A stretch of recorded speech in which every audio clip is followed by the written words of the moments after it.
एक गांव में रघु नाम का किसान रहता था। उसके पास हरे भरे खेत थे। बारिश ठीक से नहीं हो रही थी।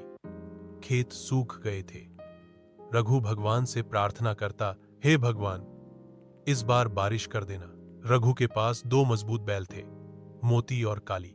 वे उसके साथी थे। रोज सुबह उनसे कहता, बस थोड़ा सब्र करो दोस्तों, वक्त बदलेगा।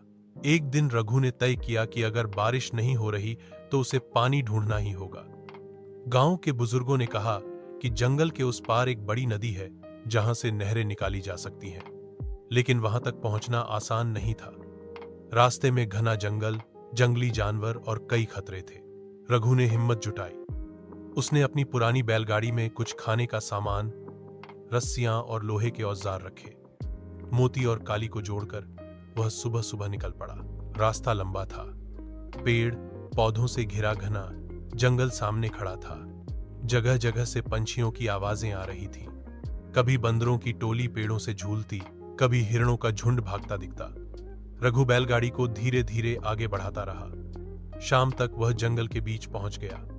रात में उसने आग जलाई ताकि जंगली जानवर पास न आए। बैल उसके पास लेट गए। उसने सोचा, अगर यह सफर सफल हुआ तो मेरे खेतों में फिर से हरियाली होगी। अगले दिन सुबह, घंटों के सफर के बाद, आखिरकार उसने नदी देखी। बहता हुआ नीला पानी, किनारे पर हरी घास और पक्षियों का झुंड। रघु की आंखों में खुशी के आंसू आ गए। उसने नदी के किनारे खड़े होकर कहा, यही है मेरी उम्मीद। उसने नदी से पानी खेत तक लाने की योजना बनाई। उसने गांव लौटकर लोगों को यह खबर दी। सब मिलकर नहर खोदने में लग गए। कुछ हफ्तों की मेहनत के बाद नदी का पानी खेतों तक पहुंच गया। सूखी जमीन फिर से हरी हो गई।